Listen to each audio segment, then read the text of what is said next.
দুই শ্রেণীর চক্ষু, দুই শ্রেণীর মানুষ জাহান্নামে যাবে না।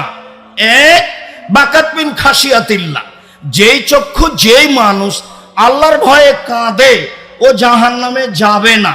দুই, হারাসাত ফি সাবিলিল্লাহ, যেই চক্ষু যেই মানুষ আল্লাহ রাস্তায় পাহারা দেয়, দিন ধর্মের কাজে লেগে থাকে, ও জাহান্নামে যাবে না। আবু হুরায়রা রাদিয়াল্লাহু তাআলা আনহু বলেন, রাসূল সাল্লাল্লাহু আলাইহি সাল্লাম বলেছেন, লা ইয়ালাজান নারা রাজুলুন বাকা মিন খাশিয়াতিল্লাহ হাত্তা ইয়ালাদাল লাবানু ফি দরে। গাভীর বাঁট ওলান থেকে চাপ দিয়ে দুধ বের করে ভিতরে ঢোকানো যায় না, যেমন আল্লাহর ভয়ে কাঁদে যে সে জাহান্নামে যাবে না তেমন। আবার বলি, গাভীর বাঁট বান থেকে ওলান থেকে চাপ দিয়ে দুধ বের করে ভিতরে ঢোকানো যায় না, যেমন এইটা যেমন অসম্ভব, আল্লাহর ভয়ে কাঁদে যে তার জাহান্নামে যাওয়া তেমনি অসম্ভব।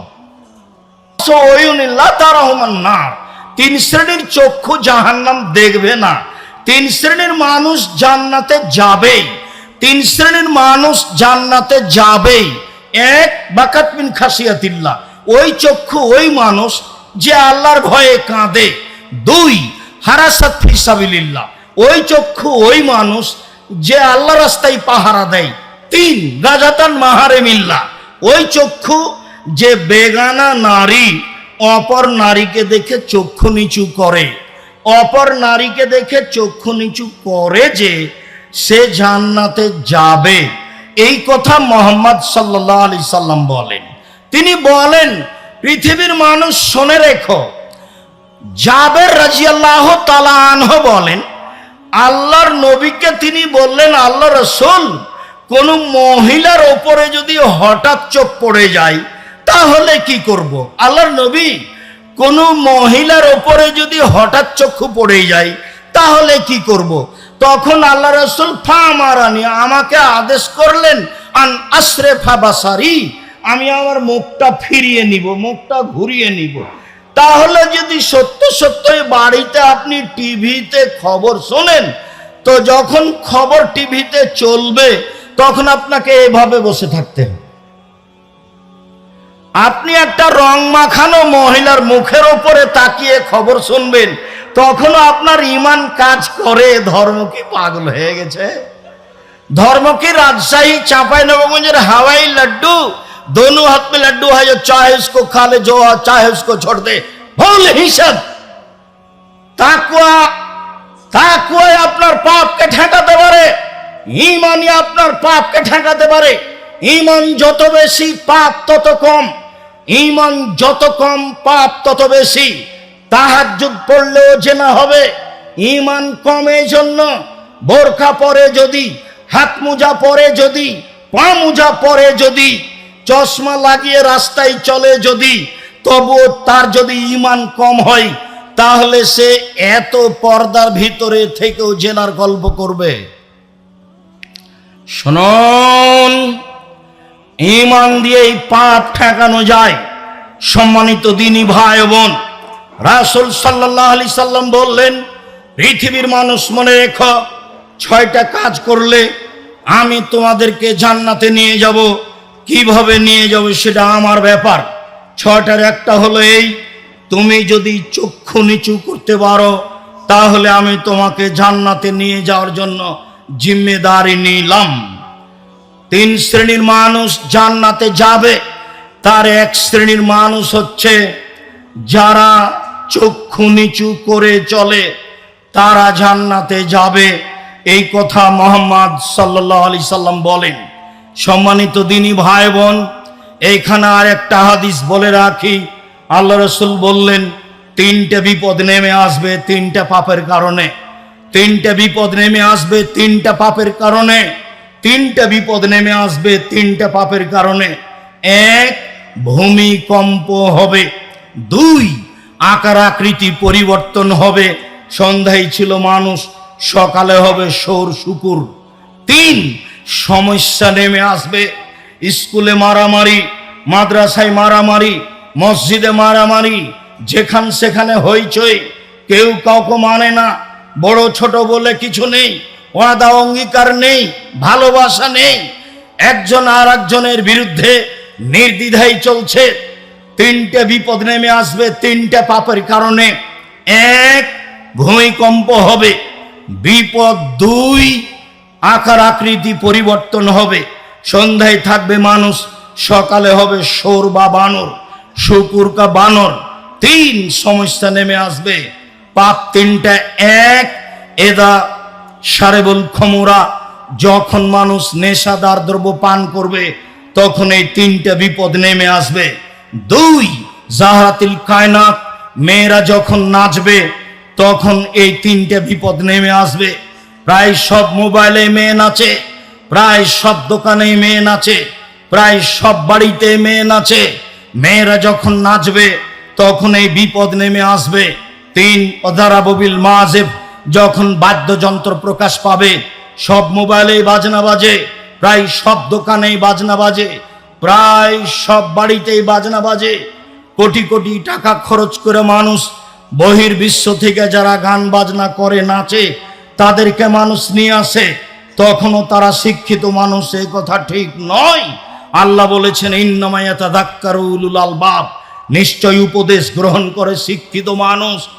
যারা এসব নাচ গানের ব্যবস্থা করে তারাকে যারা শিক্ষিত বলে তারাও মূর্খ মানুষ, তার জানা নাই কে শিক্ষিত।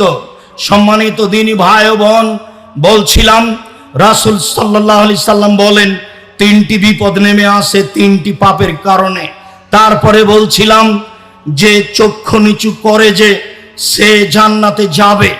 কিভাবে আপনি মহিলা কলেজের প্রিন্সিপাল হন, গার্লস স্কুলের শিক্ষকতা করেন, দিন রাত আপনার মেয়ে চোখের সামনে পড়ে, তাহলে তো সেই লোকের মতো হলো। কোন লোকের মতো হলো? সেই লোকের মতো হলো। সেই লোকের কথাটা বলার পূর্বে একটা কথা বলি। আল্লাহ রাসূল বলছেন পৃথিবীর মানুষ মনে রেখো, আমার উম্মাত মিশে যাবে ইহুদি খ্রিস্টানদের সাথে। ডান হাতের বিঘত যেমন বাম হাতের সমান, সমান সমান যেমন আমার উম্মাত মিশে যাবে ইহুদি খ্রিস্টানের সাথে।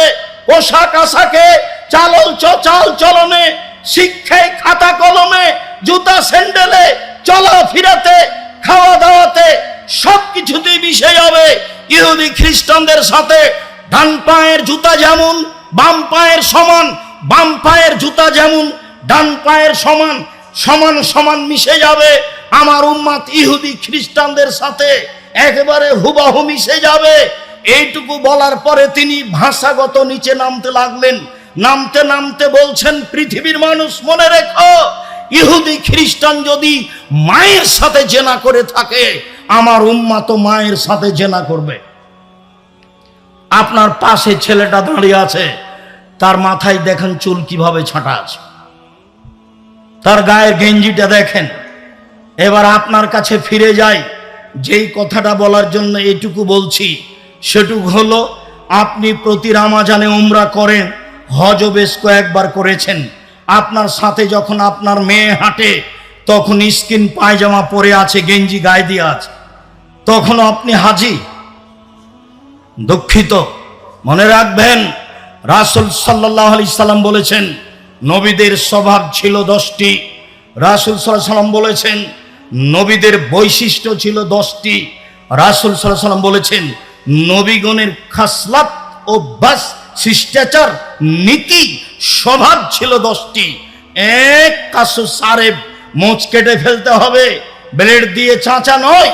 দুই, এ ফাউল্লোহা, দাড়ি বড় করতে হবে, চেঁচে ফেললেও বড় পাপ, কেটে ফেললেও বড় পাপ, চেঁচে ফেললে তার উপরে অভিশাপ হবে আল্লাহর পক্ষ থেকে। ও মহিলা হতে চায়, মহিলার সাদৃশ্য হতে চায়, তার জন্য তার উপরে অভিশাপ হবে, গজব হবে। এই কথা মুহাম্মদ সাল্লাল্লাহু আলাইহি সাল্লাম বলেন। 3, মেশওয়াক করতে হবে। নবীগণের বৈশিষ্ট্য 4, পেশাব পায়খানার পরে পানি দিয়ে পবিত্রতা অর্জন করতে হবে। এটাই রাসূলের নীতি।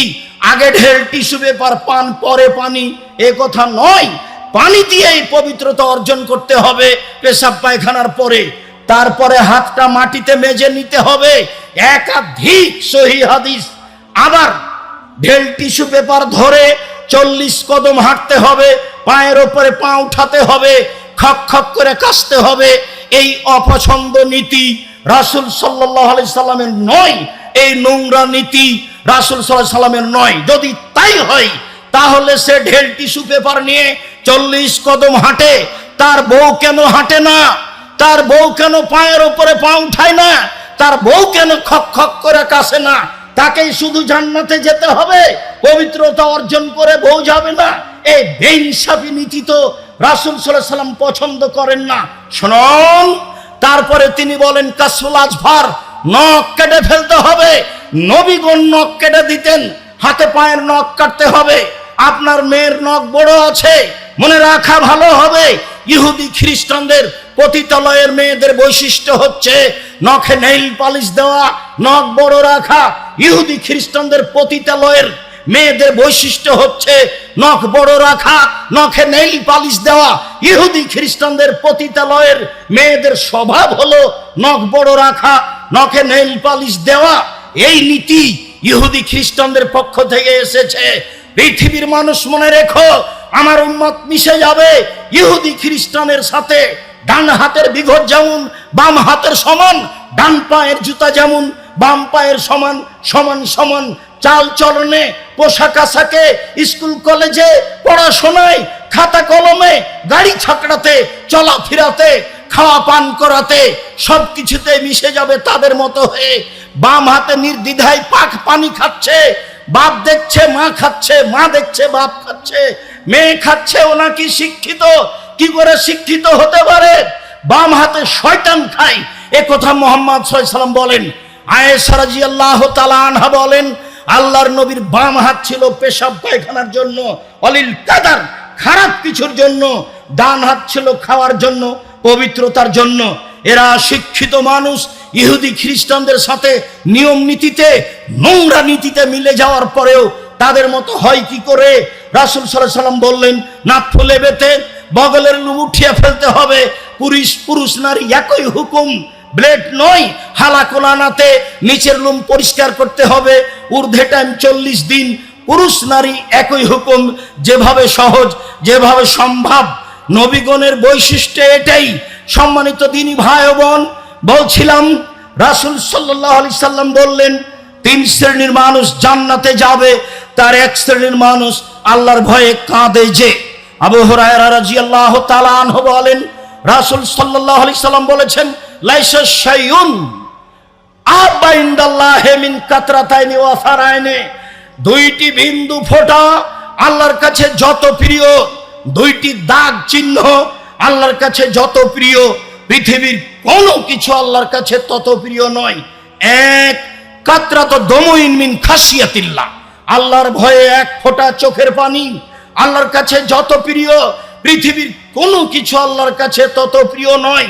হজ বড় ইবাদত, এ কথাই ঠিক। হজ কবুল হলে মানুষ হয়ে যায় সেই দিনের মতো যেদিন তার মা তাকে জন্ম দিয়েছে, নিষ্পাপ হয়ে যায়। এরপরেও এই ইবাদতটি আল্লাহর কাছে অত প্রিয় নয়। এক ফোঁটা চোখের পানি আল্লাহর ভয়ে আল্লাহর কাছে যত প্রিয়। এরপরে আল্লাহ রাসূল বললেন যে এক ফোঁটা গায়ের রক্ত যুদ্ধে নেমে গিয়ে কেটে গেছে, ফেটে গেছে, এই রক্ত আল্লাহর কাছে যত প্রিয়, পৃথিবীর কোনো কিছু আল্লাহর কাছে তত প্রিয় নয়। 3, যুদ্ধে নেমে কেটে যাওয়া দাগ, ফেটে যাওয়া দাগ, এই দাগ আল্লাহর কাছে যত প্রিয়, পৃথিবীর কোনো কিছু আল্লাহর কাছে তত প্রিয় নয়। 4, আসারুন ফারিজিন মিন ফারাইজিল্লাহ, আল্লাহর বিধান পালন করতে, সালাত আদায় করতে, ইবাদত তাসবিহ তাহলিল করতে, কপালের দাগ, হাঁটুর দাগ, টাকনোর দাগ, এই দাগ আল্লাহর কাছে যত প্রিয়, পৃথিবীর কোনো কিছু আল্লাহর কাছে তত প্রিয় নয়। সম্মানিত দিনী ভাই বোন, সিরিয়ালে 1 নম্বরে যেটা আছে সেটাই সহজ, বাকি একটাও সহজ নয়। 2, আল্লাহর রাস্তায় এক ফোঁটা গায়ের রক্ত। 3, আল্লাহর রাস্তায় নেমে গিয়ে ফেটে যাওয়া, কেটে যাওয়া দাগ। 4, ইবাদত করতে করতে হাতে পায়ের টাকনোর, কপালের দাগ। এটা তো আপনার হাতে নয়, একদিনে করা যায় না। 1 নম্বরে যেটা আছে সেটা সহজ, এখনই সহজ। রাসূল সাল্লাল্লাহু আলাইহি সাল্লাম যখন বললেন যে তোমরা যদি আল্লাহকে জানতে আমি যেমন জানি, তোমরা যদি আল্লাহকে চিনতে আমি যেমন চিনি, তাহলে বেশি বেশি কাঁদতে, কম কম কম হাসতে। ফাগাত্তা আসহাবু রাসূলিল্লাহ সাল্লাল্লাহু আলাইহি সাল্লাম রাআসাহুম লাহুম খানিন। তখন সাহাবীগণ কাপড় দিয়ে মাথা ঢেকে নিয়ে কান্নাকাটি করতে লাগলেন। বুখারী মুসলিম। সম্মানিত দিনী ভাই বোন, আপনাকে আমি আল্লাহর ভয় করার জন্য আন্তরিকভাবে অনুরোধ জানাচ্ছি। নির্জনে আল্লাহকে ডেকে আপনার পাপের কথা বলেন। মহান আল্লাহ বলেন, মুহাম্মদ ফাইদা ফারাগতা ফানসাব ওয়া ইলা রাব্বিকা ফারগাব। যখন আপনি দুনিয়াবি কাজ থেকে অবসর হবেন, তখন আপনি কঠোর শ্রমে আত্মনিয়োগ করুন। আর আপনি আমাকে যা বলবেন তা বিনয়ের সাথে কান্নাকাটি করে বলুন, বিনয়ের সাথে কান্নাকাটি করে বলুন। আপনার বলার ঢংটা প্রমাণ করবে যে আপনি আল্লাহর দরবারে কেঁদে বলছেন। আপনি বলবেন আসসালামু আলাইকুম রহমতুল্লাহ, আসসালামু আলাইকুম রহমতুল্লাহ, বেহাক্কে লা ইলাহা ইল্লাল্লাহ। তাহলে সেটা কি আসলে কান্নাকাটি করা হলো, না এটা ইবাদতের সাথে মজাক করা হলো? আপনাকে আমি কষ্ট দিতে আসিনি। আপনি আমার দিনী ভাই, আপনি আমার দিনী বোন। আপনাকে কষ্ট দিয়ে আমি কিছু করতে চাইনি। জাতির যদি রাস্তাঘাট করে দিতে না পারি, জাতির যদি স্কুল কলেজ করে দিতে না পারি, জাতিকে চূড়ান্ত সঠিক ধর্ম দিতে পারবো ইনশাআল্লাহ। ধর্মের ব্যাপারে জাতিকে ফাঁকি দিয়ে পরকাল হারাতে রাজি নই। অতএব এটা ইবাদত নয়। আল্লাহর দরবারে কান্নাকাটি বুঝাতে হবে, ভয় ভীতি বুঝাতে হবে, নিজেকে অপরাধী বুঝাতে হবে। তাহলে আপনি অপরাধী এবং পাপকে স্বীকার করেছেন, আল্লাহ তখন মাফ করে দিবেন।